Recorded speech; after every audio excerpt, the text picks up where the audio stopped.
कन्हैया शाह जिंदाबाद जिंदाबाद जिंदाबाद। मोती की माला छाप का निशान जिंदाबाद जिंदाबाद जिंदाबाद। किसान एकता जिंदाबाद जिंदाबाद जिंदाबाद। झारा पंचायत की किसान एकता जिंदाबाद जिंदाबाद जिंदाबाद। सुना हो भैया कर सपोर्ट मयो कर सपोर्ट सुन गे बहिना करिहा सपोर्ट मयो करिहा सपोर्ट कन्हैया शाह के जीता दी है पैक्स अध्यक्ष बना दी है चाचा मोती माल छाप पर मुहर आपन लगा दी हो सुनो हो कहाँ करिहा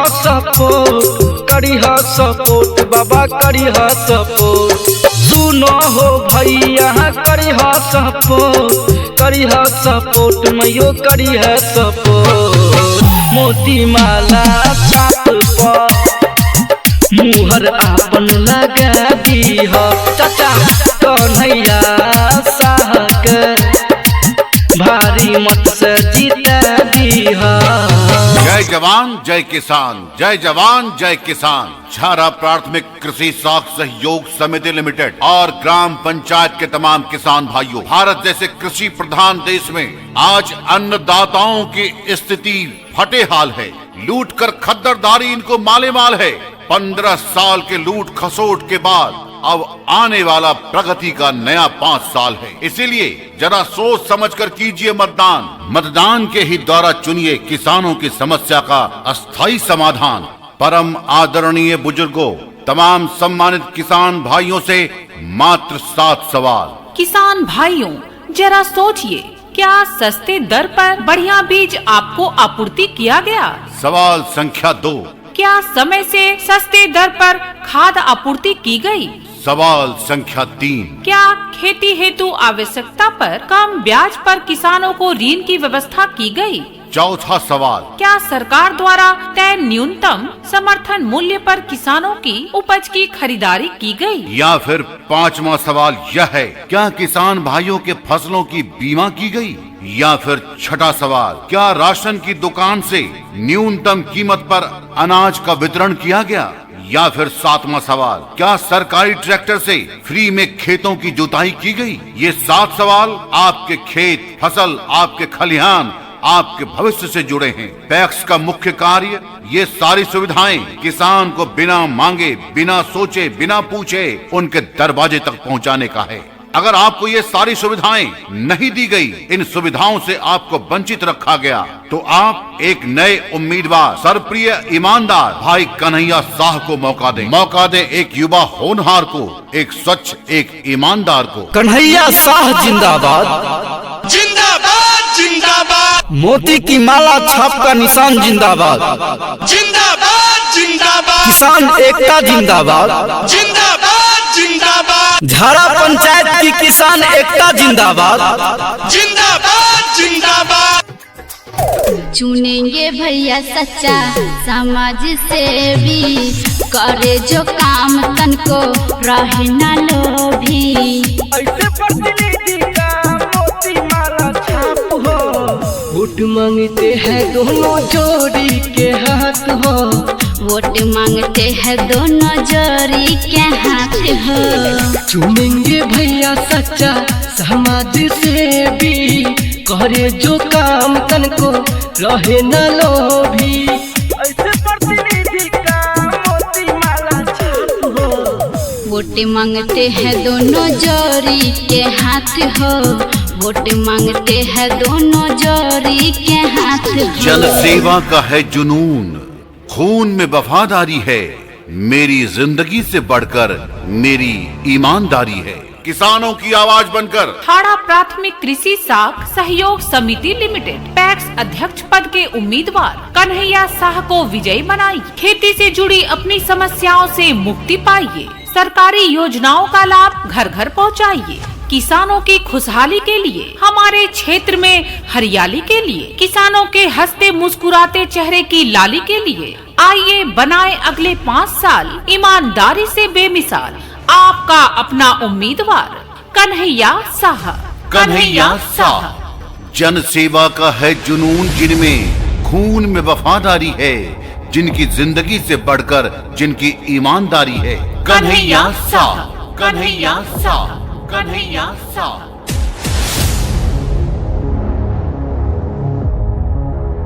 उन्हीं के गले में डालिए जीत की जयमाल।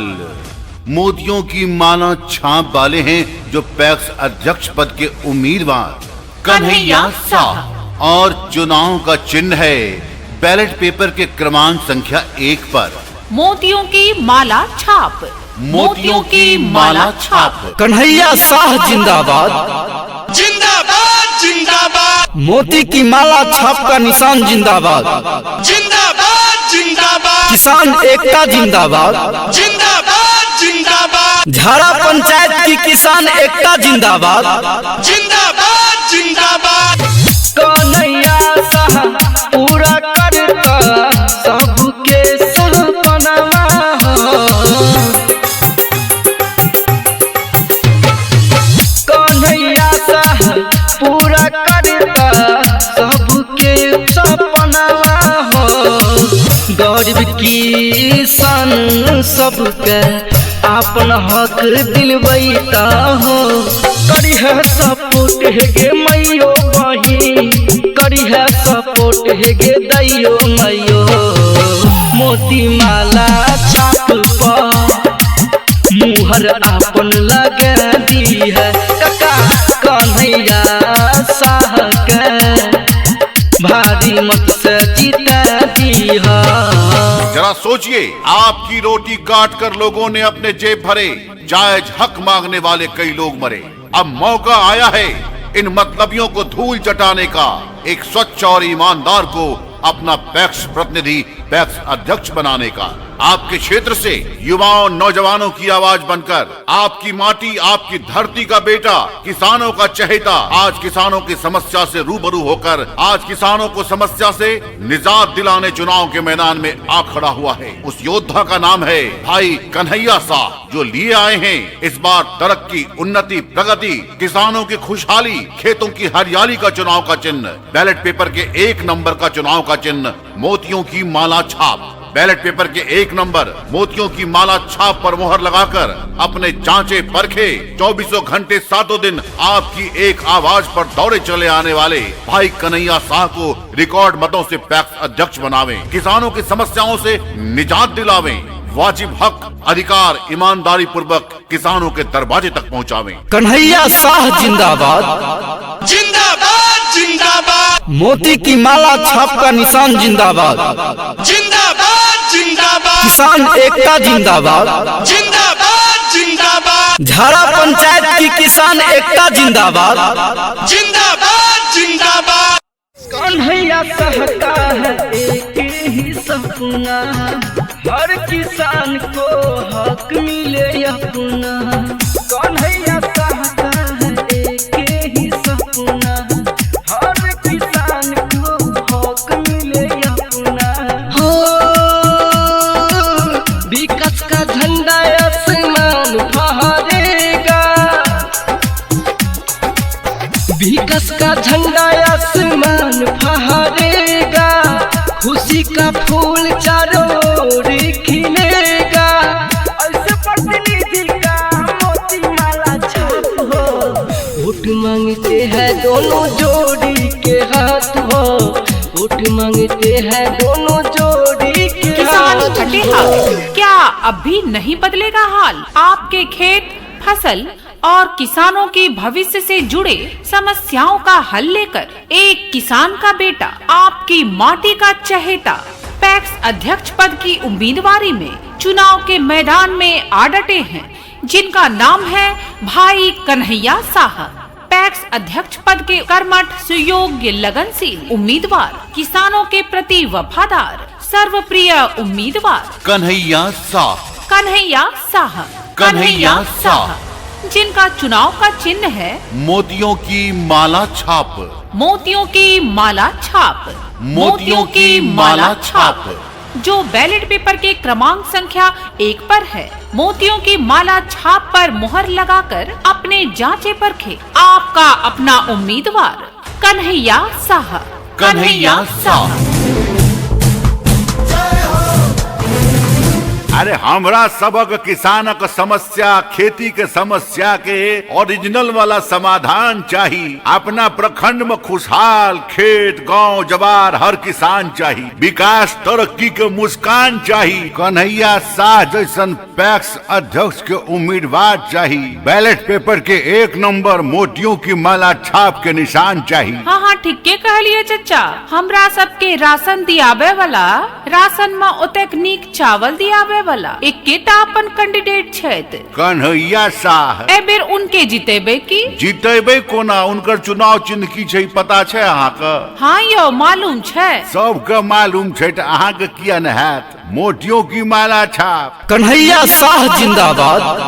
जिंदाबाद जिंदाबाद। मोती की माला छाप का निशान जिंदाबाद। जिंदाबाद जिंदाबाद। किसान एकता जिंदाबाद। जिंदाबाद जिंदाबाद। झारा पंचायत की किसान एकता जिंदाबाद।